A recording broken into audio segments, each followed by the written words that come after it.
જગન્નાથ ભગવાનને કેવા વાલા, એની રાહ જોવે. પૂજારીને એમ થાય આ કેટલો નસીબદાર. હવે જ્યારે તમારી બહુ વાહવા થાય ને, બહુ પ્રતિષ્ઠા મળે ને, સમજી જવાનું તમારી અધોગતિનું પહેલું પગથિયું એટલે પ્રશંસા. તમને એક કોણ જેટલું અભિમાન આવ્યા વિના ન રહે.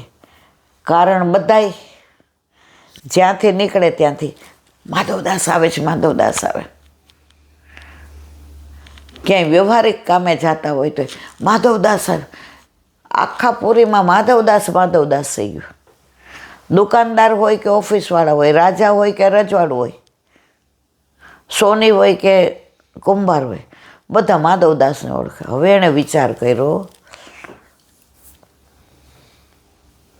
કે આ બધું મારા પ્રભુ માટે હોવું જોઈએ, છે મારા માટે. બધા મને માન આપે છે. મને માન કોના દ્વારા મળે? મારા પ્રભુએ અંગીકાર કર્યો. મારો પ્રભુ મારી રાહ જોવે છે. મારા પ્રભુએ મને ઊંચો કરી દીધો. તો આ તો બહુ ખોટું થાય છે. હવે એણે મનમાં વિચાર કર્યો કાંઈક એવું કાર્ય કરવું કે મારી વાહવા થવાના બદલે મારા જગન્નાથ ભગવાનની વાહવા થાય. હવે જ્યાં એ મધુકરી કરવા જતા હતા, જ્યાં એમની બેસૂટ હતું, જ્યાં એ કીર્તન કરતા, ત્યાં બધે બંધ કરી દીધું. અને એવી જગ્યાએ જવા માંડ્યા જ્યાં એને કોઈ ઓળખતું ન હોય, જ્યાં એને કોઈ આપવા રાજી ન હોય. એક એવી ગામમાં ઝઘડાળું માતી મારા જેવી, એના ઘરે કોઈ જાય એટલે કારણ વિનાને ઝઘડે. માધવદાસ ત્યાં ગયા. જે તૈયાર હોય પવાવો આપો. પહેલો દિવસ હતો તો ઓલીએ તો જે બનાવ્યું હતું એ બધું દીધું. બીજે દિવસે ગયા. હવે આ તો લોભણી હતી, ઝઘડાડો. એ કે આવું રોજ રોજ નહીં આવવાનું. ગઈકાલે તો લઈ ગયા. એ કે ગઈકાલે ભૂખ લાગી, આજ ન લાગે? ભૂખ તો રોજ લાગે, અને તમારે ત્યાંનું મને બહુ ભાવે છે. તો બીજે દિવસે આટલું મીઠું બધા નાખી દીધું. લે, ભાવે છે, કાલે નહીં આવતો. એટલે જ્યાં આપે ને ત્યાં બેસીને પ્રસાદ લઈ લે. નારદ કેસો ને ગયો પ્રસાદ, આજ તો કલ સે ભી જ્યાદા બઢિયા. ઓલી કયો અર આટલું આટલું બધામાં નિમક, લૂણ નાખ્યું, મીઠું ને, તો આ તો ત્રીજે દિવસે ટાઈમ થયો, આવો માં મધુ કરી. આ કે હવે આને શું કરવું? ગઈકાલનું પડ્યું હતું ને એ બધું ભેગું કરીને એમ લેખા ઓલા એ પ્રસાદ લઈ દે. મહારાજ कैसो लग्यो? दिन ब दिन आप तो कितना बढ़िया बनाती हो.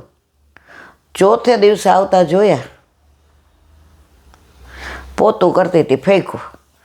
એ કે ઓહો, આજ તો એ કે વરસી પડ્યા. લઈ ઘરે જઈ બરાબર ધોયું, ચોખ્ખું કર્યું, એને દિવેટો બનાવી અને જગન્નાથ ભગવાનના મંદિરમાં દીવો કર્યો. એનાથી ઓલીના પાપ બળી ગયા અને દીવાનો પ્રકાશ એવો પ્રજ્વલિત થયો. જગન્નાથ ભગવાને કીધું, માધવ, તારી પ્રતિષ્ઠાને તું પચાવી ગયો છે. હું તને પ્રેમ કરું છું એટલે બધા તને બોલાવે છે. તું મારી આંખો આગળથી એક પળ પણ જતો નથી. તું મંદિરમાં ના આવે ત્યાં સુધી હું દરવાજા ઉપર અમિત નજરે તારી રાહ જોઉં છું. આજે તે સાબિત કરી દીધું કે તને પ્રતિષ્ઠા નથી જોઈતી. તો એવી વ્યક્તિના ઘરે મધુકરી માટે જતો હતો જ્યાં તને ગાળો પડી, જ્યાં તને એકલા લૂણવાળું ખવડાવ્યું, જ્યાં તને વાસી ખવડાવ્યું. કે મારા પ્રભુની વાહવા થાય, મારી ના થાય. તો માધવદાસ, તું મારો છે, મારો હતો અને મારો રહીશ. ત્યાં ત્યાં માધવદાસ જગન્નાથ ભગવાનના ચરણારવિંદને પ્રાપ્ત થયા. પુષ્ટિ માર્ગમાં પ્રશંસા પ્રભુની હોય, પોતાની ન હોય. અત્યારે પરિસ્થિતિ બિલકુલ ઊંધી છે. કળયુગનો પ્રભાવ છે. અત્યારે દરેકને પોતાના નામની તકતી, પોતાના નામના પેમ્પલેટ, પોતાના નામનું એનાઉન્સમેન્ટ, પોતાના નામનું નામ. એના લીધે પુષ્ટિ માર્ગ ફલિત નથી થતો મારા વાલા. ફલિત ક્યારે થાય? જ્યારે તમારું નામ નિશાન ન હોય. 50-60 વર્ષ પહેલાં મનોરથ જે કરાવતા ને, એ જ્યારે છેલ્લે વચનામૃત થાય ને ત્યારે છેલ્લે બેસે અને જે છે એને વિનંતી કરે, મારા વાલા મને ઉપરનો ન ઓઢાડતા, દુનિયાને ખબર ન પડવી જોઈએ. તારું દીધેલું તુજને ધરાવો, હું છું ગરીબ ક્યાંથી લાવો. આપણું દીધેલું આપને ધરાવું છું, એમાં મારી શેની વાહવા? તો મારા ઉપર કૃપા કરો મારા નાથ. આ ચરણારવિંદમાં હસ્ત રાખીને કહું છું કે દુનિયાને મારે નથી કહેવું, હું તો ફક્ત નિમિત્ત માત્ર છું. દેવાવાળાએ આપજો ને કરાવવાવાળાએ આપજો. તો અમે એવા દર્શન કર્યા છે. પછી ભગવદીઓ 2-3 અમને કહે, એ કે જો ઓલા મૂળજીભાઈ છે ને, મૂલચંદભાઈ મેન મનોરથી, પછી છેલ્લે રાત્રે જે બોડવા જાય ને ત્યારે ઠાકોરજીને અંગીકાર કરેલો ઉપરનો ઓઢાડે ત્યારે કોઈ ન હોય. આવા 2-4 ભગવતીઓને જ ખબર હોય. આ પુષ્ટિ માર્ગ છે. મારું નામ, મારું નામના, મારી પ્રશંસા, મારી પ્રતિષ્ઠા, જ્યાં હોય ત્યાં મારી વાહ. આ પુષ્ટિ માર્ગ નથી. કળિયુગનો પ્રભાવ ચારે બાજુ. જે ગમે જગત ગુરુ દેવ જગદીશને, તે તણો ખરખરો શોક કરવો નહીં. બોલો વલ્લભાધીશ. વલ્લભાધીશ. વ્રજ વિહાર. વ્રજ વિના, વ્રજની વાતો વિના, વ્રજના ગુણાનુવાદ વિના દિવસ અધૂરો. કેમ બધાને વ્રજ આટલું ગમે છે? આવ્યા છીએ વ્રજમાંથી અને જવાનું છે વ્રજમાં. લૌકિક એટેચમેન્ટ નથી, અલૌકિક છે. એક અમારા ભગવતી હતા ને, એને 84 વર્ષે લીલામાં પધાર્યા. એ કેટલી વાર વ્રજમાં ગયા હતા ને એને યાદ નથી. 1.5-2 મહિના થાય. એકવાર એ હાલતા હાલતા પડી ગયા હતા. રિક્ષા ના ઘોડા ગાડી આડી એવી, તો ઘોડો લપતો એટલે એ બિચારા લપતા અને આ આખો પગ ઓલો થઈ ગયો. હવે એ જમાનામાં તો આ પેલું ઢાંકણી નાખવાનું ને એવું નહોતું. મુંબઈ લઈ ગયા. ડૉક્ટરે કીધું નીચે નહીં બેસાય, આમ નહીં થાય. એના વરને કીધું મારે અહીં 1 મિનિટ રહેવું નથી. ઘરે આવ્યા, જાતે પેલો ગરમ પાટો બાંધી ઊભા થઈ ગયા. સવારે સ્નાન કરી સેવામાં આવ્યા. કોઈ દવા નહીં, કશું જ નહીં. મારે વ્રજમાં જાવું છે. ઠાકોરજીને પધરાવીને ગયા. રમણ રેતીમાં લોઈટાને, ગિરાજીને તળેટીમાં, ગોવર્ધન કી રહીએ તળેટી શ્રી ગુરુ. યમુના પાન કર્યું, યમુના રજ. જેવા ત્યાં સુધી એના પગને કાંઈ નહોતું. આ થોડા લંગડાતા હતા ખરા, ચાલે ને તો એને લંગડાય. 1.5-2 મહિના થાય, પગનો બહુ દુખાવો થાય, ક્યાંય બેચેની. એને વરને કે હાલો વ્રજમાં. વળી 15-20 દી મહિનો રહી આવે, વળી પાછા આવે. ઘણા વૈષ્ણવ પૂછે માં કેટલા વખત? એ કે એ ઓલો જાણે, જે તેડાવે એ જાણે. જો તેડાવે ને તો ખર્ચો એનો હોય, રાખે એ, ઉતારો એ આપે, રેવા ખાવા પીવાની જવાબદારી એની. તેડાવે ને તો એની જવાબદારી, ને આપણે જઈએ ને તો આપણી જ મને તો એ તેડાવે છે, એટલે મને કાંઈ ખબર નથી. એ જાણે, એની ગણતરી જાણે. તો બધા કે માં ઓછામાં ઓછા 150 થી 200 વાર વ્રજમાં ગયા હશે અને એટલી લીલી પરિક્રમા કરી હશે. તો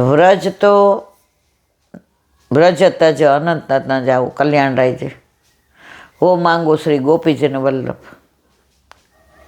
મને વ્રજમાં આપણે જેટલા ધોળ ગાઈએ, મને આપજો વ્રજમાં હું તો માગું શ્રી મા પ્રભુજી એટલું. બસ વ્રજમાં વાસ આપજે મારા વાલા. હવે આપણે સુરભીકુંડ, હવે કે છે આગળ. કાલે આપણે સુરભીકુંડ, પરમાનંદદાસજીનું દ્વાર, છેલ્લું કીર્તન ગાયું હતું, આયે મેરે નંદ નંદન કે પ્યારે. હવે લીલામાં ગિરિરાજજીને અન્નકૂટ ધરતી વખતે નંદ બાવા અપ્સરા કુંડે અને વૃષવાનજી સુરભરદી કુંડે બિરાજેલા.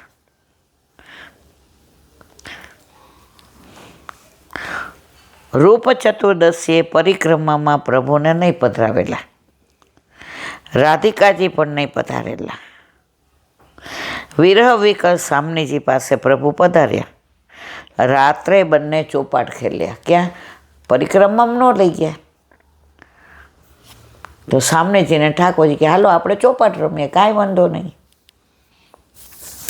હવે ચોપાટ રમતા હતા. રાધિકાજી ચપળ, ચતુર, દરેક વખતે જીતે.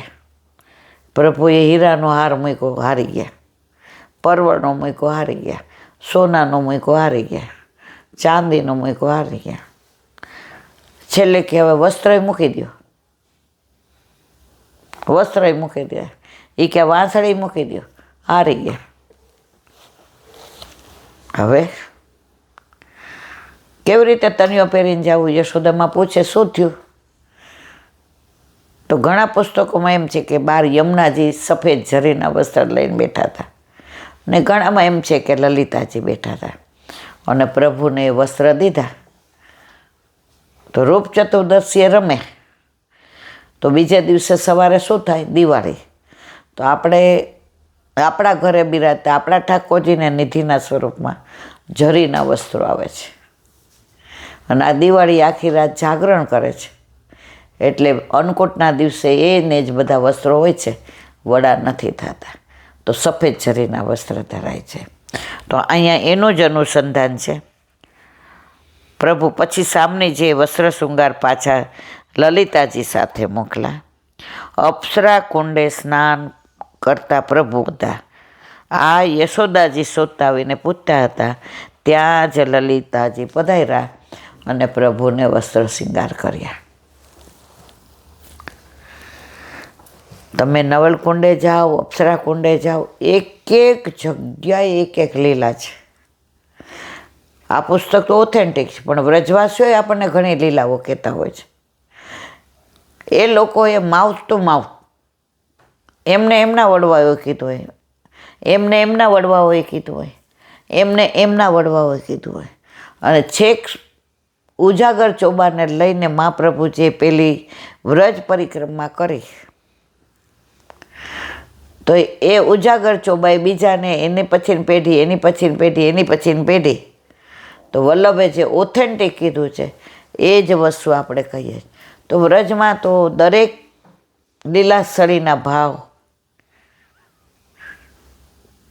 નામ, રૂપ, સ્થળ,